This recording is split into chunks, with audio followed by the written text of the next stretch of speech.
ጤና ይስጥልኝ። አርበኛ ሳሙኤል ባለድል ነኝ። የአማራ ፋኖ ብሔራዊ ኃይል ሴንትራል ኮማንድ አባል እንዲሁም የበላይ ዘለቀ እዝ ወታደራዊ አዛዥ ነኝ። እንግዲህ በዚህ የሁለት ዓመት ተኩል የትግል ሂደት ውስጥ ብዙ ፈታኝ ሁኔታዎችን ያለፈበት ሁኔታ አለ። ያም ሆኖ አንድ ድርጅት ለአማራ የማቆም ችግር በሰፊው ሲፈተን የቆየ ቢሆንም አሁን ባለንበት ሁኔታ አማራዊ ድርጅት ወይም ደግሞ አንድ አማራዊ ቤት የመስራት ሂደቱ ያለቀ እየተጠናቀቀ እየመጣ ያለበት ሁኔታ ስላለ ይሄ ያሰጋው የጠላት ኃይል በጣም በሰፊው እንዲሁም በከፍተኛ ደረጃ ከፍተኛ ገንዘብ ሳይቀር በጅቶ በሰራዊታችን መሃል የመከፋፈል ስራዎችን ለመስራት ልዩነቶችን የመፍጠር ስራዎችን የመስራት ተግባራትን ያደረገ ያለበትና ይልቁንም ማህበረሰቡንም ጭምር ሊያሳክ የሚችል ቅጥረኛ ኃይሎችን ጭምር በመግዛት ይሄንና መሰል ተግባራትን እየፈጸመ ያለበት ሁኔታ አለ። ይሄ የሆነበት ዋነኛ ምክንያት አማራው እንደ አማራ በአንድ ድርጅት በአንድ መዋቅር ከቆመ የአሸናፊነት ጊዜው አጭር ስለሚሆን ስልጣኑን ለማስጠበቅ ከአንድ አምባገነን ኃይል የሚጠበቅ እንደመሆኑ መጠን ይሄን እያደረገ ይገኛል። ሆኖም ረጅም እጆች ተገፍተናል በሚሉ ስልጣን አልተሰጠንም በሚሉ የተለያየ ትግሉን መሸከም ባልቻሉ ተልዕኮ ተቀብለውም በገቡ ሰዎች በኩል በስስ ብልታቸው የተለያየ ገንዘብም የመሳሰሉ ድጋፎችን እያደረገ ከዚህ ትግል እንዲሸሹ ይልቁንም ትግሉን እንዲያበላሹ ቢቻል ሰራዊት ከሰራዊት አባል ከአባል አመራር ከአመራር እርስ በርስ ሊገዳደል የሚችልበትን ሁሉ ሁኔታ እንዲፈጥሩ እያደረገበት ያለበት ሁኔታ አለ። ዞሮ ይሄ በቅርቡ እጁ የሚቆረጥ እንደሚሆን ግልጽ ነው። የገንዘብ ጦር ያን ያክል ከዓላማ ጦር ጋር እኩል ተነጻጽሮ ህልው ሆኖ ሊቆይበት የሚችልበት እድል ስለሌለ እሱን የምንቀርፈው ይሆናል። የሚቀረፍበት ዋነኛ ምክንያት ማጥራቶች ሲኖሩ ነው። ተልዕኮ የተሸከሙ በገንዘብም ያደሩ ሌላም ነገር የሚያደርጉ ለዚህ ስርዓት መኖርና ህልው ሆኖ ለመቆየት የበኩላቸውን አስተዋጽኦ የሚያደርጉ ማህበረሰብ የሚያሰላቸው አካላትን ድርጅታዊ መዋቅሩ እያለቀ እንደመሆኑ መጠን ያ ሲስተካከል መልክ የሚይዝ ይሆናል። በዚህ ወቅት በርካቶች ቀርቦ ወራጆች ወደ ጠላት እየገቡ ተደራደርን እያሉ ሁሉ እስከ ትልልቅ የድርጅት አመራር ነን የሚሉ ተልዕኮ ተሸካሚዎች ሳይቀር እየገቡ ያለበት ሁኔታ ነውና ይሄ ወቅት ትልቅ እና በጣም ጥሩ ወቅት እንደሆነ እንገመግማለን። ምክንያት በፋኖነት ማሊያ ፋኖን መስሎ የፋኖነትን ክብር ስም ሊያጠፋ በሚችል መንገድ አስነዋሪ ተግባራትን ከጠላት ጋር ሆኖ በማህበረሰብ ላይ ጭምር ሲያደርግ የነበረ ኃይል በየጊዜው ነገር እየጠበበ ሲመጣ እየሄደ የሚገባበት ምረት እያለ የሚሸጎጥበት ጊዜ ነው። ከትልልቅ የድርጅት አመራሮች ጀምሮ እንደ ምሳሌ እነ ማስረሻ ሰጤ እነ ጸዳሉ እንዲሁም ሌሎቹ አሁንም በእያንዳንዱ ድርጅት እንዲሁም ተቋም ድምጻቸውን አጥፍተው ሰራዊት በማፍረስ የተጠመዱ ነገ እነሱን ሊከተሉ የሚችሉ ኃይሎች እንዳሉም ጭምር መረዳት ሊኖርበት ይገባል። ይሄ ሲሆን መደናገር አይጠበቅብንም። ጉዳዩ የማጥራት ጉዳይ ነውና ትግሉ በጠሩት እንጂ በበዙት የምናሸንፍበት እንዳለመሆኑ መጠን በዚህ መንገድ የተዝረከረኩ ኃይሎች፣ ሰፊ እጅ ያለባቸው ኃይሎች፣ ማህበረሰብን የሚበድሉ ኃይሎች፣ በህግ በደንብ በመመሪያ ሊጠየቁ የሚችሉ ኃይሎች ይሄን ማድረጋቸው የሚገርም የሚደንቅ አይደለም። ይልቁንም ለትግሉ ግን ይሄ መሆኑ ትልቅ በረከት ነው። በበዙት ሳይሆን በጠሩት እናሸንፋለንና ይሄንና መሰል ኃይሎች ገብተዋል። አሁንም በቅርቡ እንዲለቁን የምንፈልጋቸው ነገር ግን እርምጃ ቢወሰድባቸው ቢያዙ ህዝብን ሊያደናግር የሚችል ህዝብ ያልተረዳቸው አካላት ስላሉ በጊዜ ተሸክፈው የሚገቡበት ሁኔታ ይኖራል የሚል እምነት አለን። ተጀምሯል፣ ይቀጥሉማል። የጠሩትንም ይዘን እናሸንፋለን። ይሄን ህዝባችንም ደጋፊያችንም እንዲረዳን እንፈልጋለን። በዚህ የሽግግር ወቅት በጸና መንገድ ከህዝብ ከዓላማ ከትግል ሳይሸሽና ሳይሽመደመድ የጥፋት እጅና አካል ሳይሆን ጸንቶ የቆመ አሸናፊ ይሆናል። ድርጅታችንን እንጨርሳለን። የጠራውን ኃይል እንሸክፋለን። በቀጣይ ድርጅታችን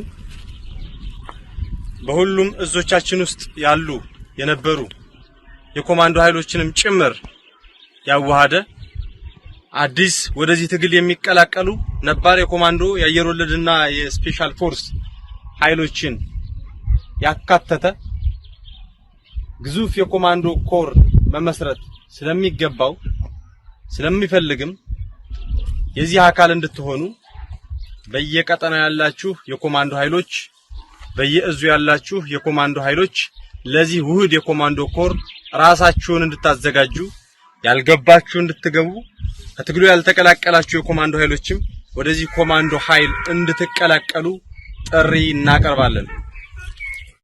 በጠራው ኃይል ያልወጡ ዓላማ ያላቸው ተደናግረው የቆዩ በሚዘርፉት በሚሰርቁት በሚደፍሩት ፋኖነትን እንደነውር አይተው የዛ አካል አልሆንም ብለው ያሉ የነበሩ በየቀጠናው ያሉ የኮማንዶ የአየር ወለድ እንዲሁም የስፔሻል ፎርስ ኃይሎች ወደዚህ ትግል እንዲቀላቀሉን ጥሪ እናቀርባለን።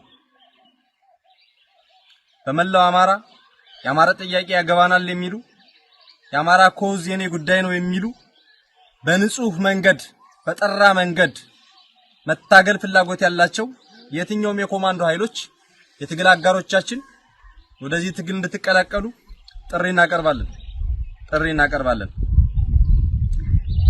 የዘረፋ የወንጀላ የወንብድና ተግባር ሲፈጽሙ የነበሩ ኃይሎች አሁን ከዚህ ትግል እየጠሩ ሲሄዱ በትክክል ዓላማ ያላቸው ኃይሎች ብቻ ይቀራሉና ዓላማ አለን የምትሉ በዘራፊዎች የተደናገራችሁ የነበራችሁ የዚህ ዓላማ አካል መሆን የምትፈልጉ ወንድሞች ወደዚህ ትግል እንድትቀላቀሉንም ጥሪ እናቀርባለን።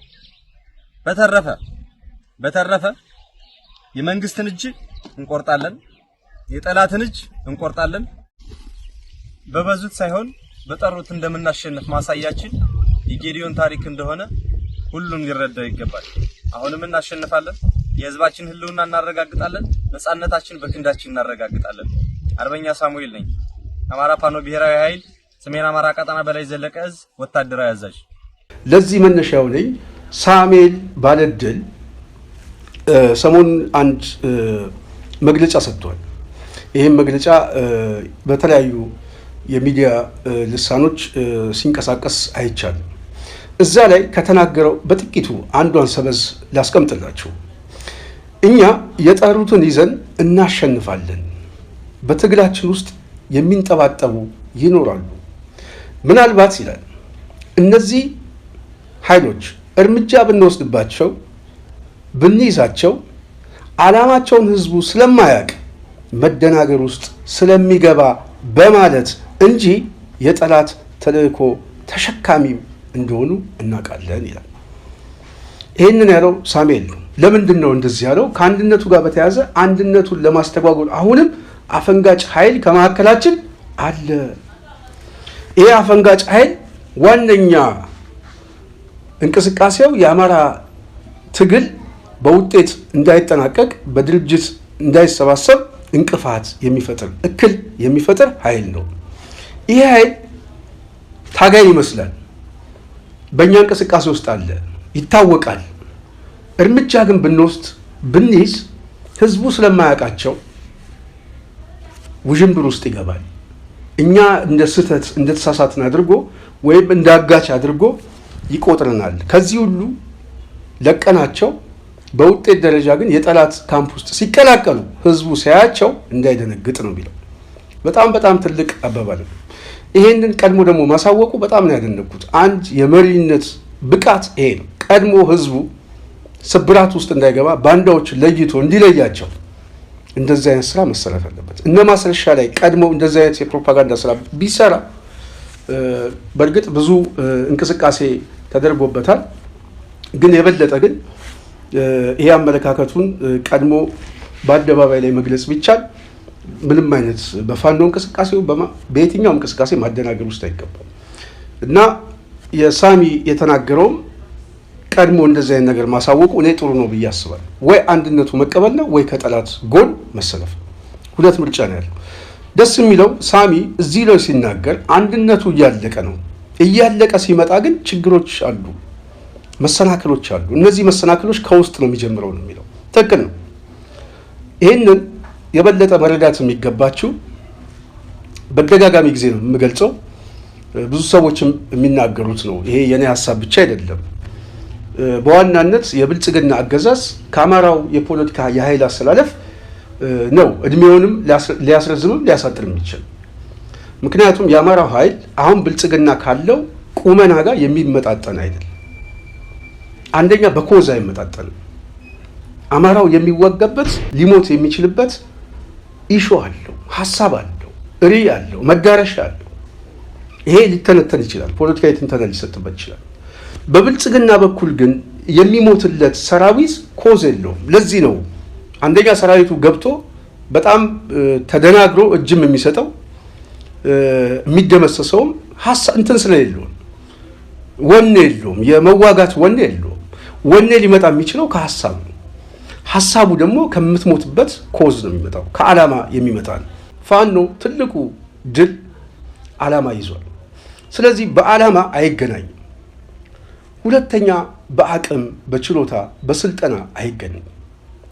ሶስተኛ በፖለቲካ ህዝባዊ የደጀን ድጋፍ አይገናኝም። ስለዚህ የብልጽግና ኃይልና የፋኖ ኃይል ስናመዛዝነው ሁለቱ እኩል አይደለም።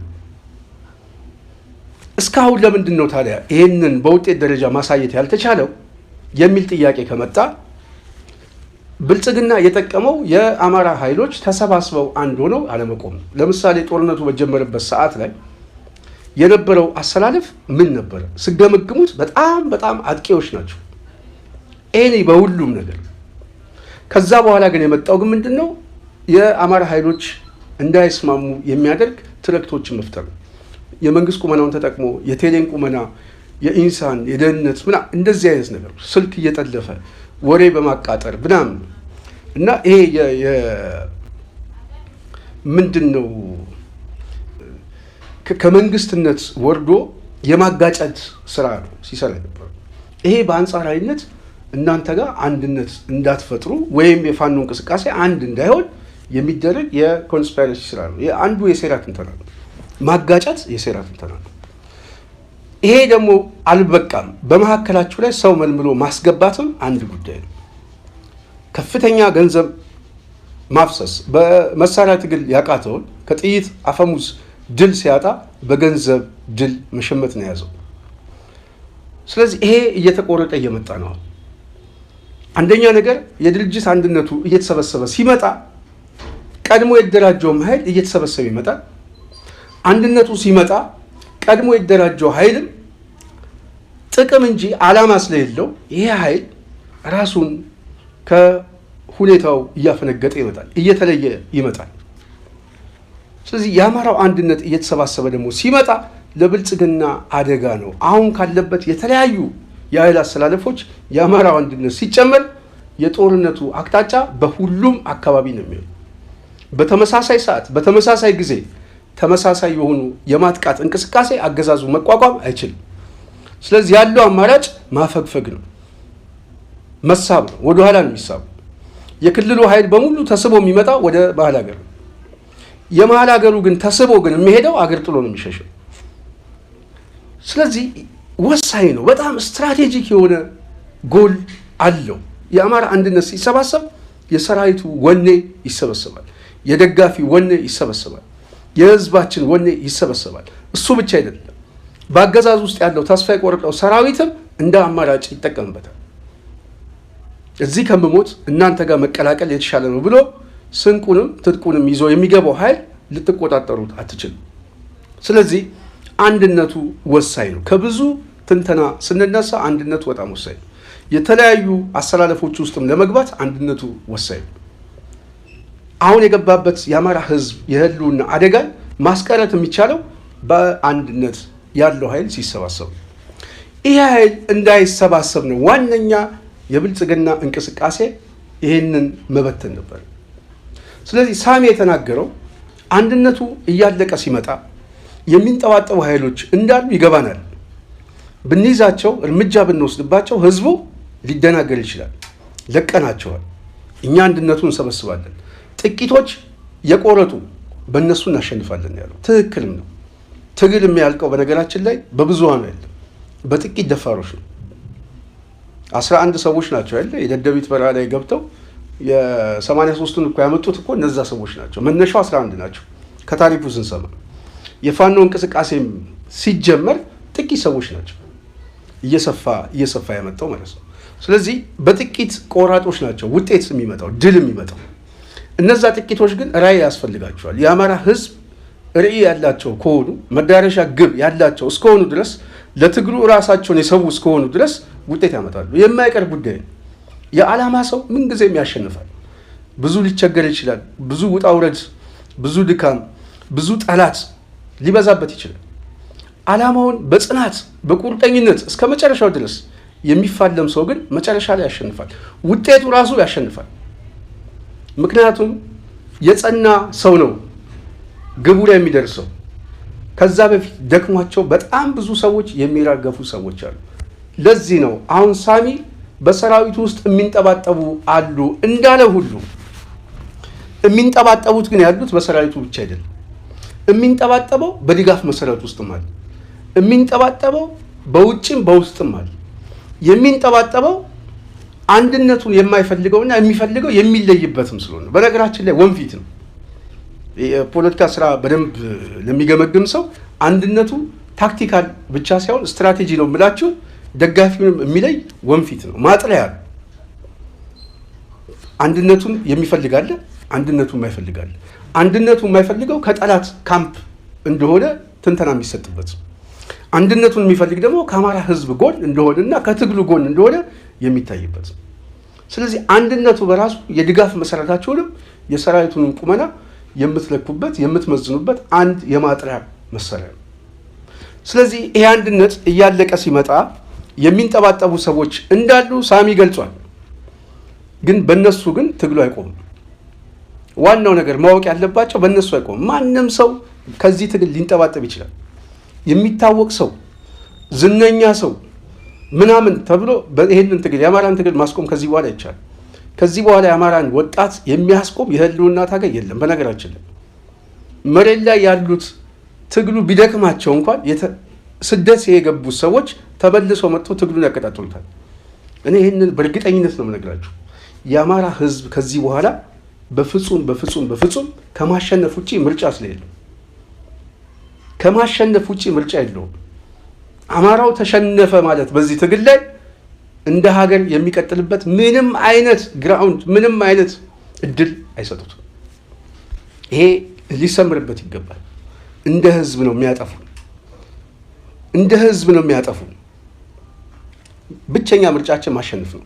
ብቸኛ ምርጫችን ስናሸንፍ ደግሞ በአንድነት ተሰባስበን አንድነቱ የሚጠቅመን የአሸናፊነት መሳሪያችን የድል ችቦ የምንለኩስበት ዋነኛ ምሰሶ እጅ ለእጅ የምንያያዝበት ይሄ ሊሰመርበት ይገባል። ስለዚህ አማራው መሰባሰብ አለበት፣ ድርጅት መሰየም አለበት ብለን የምንጨቀጭቀው ሳሚ ምልክቱን ሰጥቶናል። አልቋል፣ እያለቀ ነው። ይሄንን ለማጨናገፍ የሚፈልጉ ሰዎች ግን እንዳሉ ደርሰንበታል፣ እናውቃለን። ነገ ጠዋት ወደ አገዛዙ ይመጣሉ፣ እጅ ይሰጣሉ።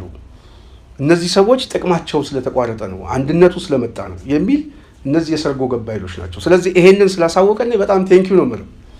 መኖሩ ግን የማይቀር ጉዳይ ነው። የመልአክ ስብስብ አይደለም፣ አለ፣ አድፋጭ ቡድን አለ።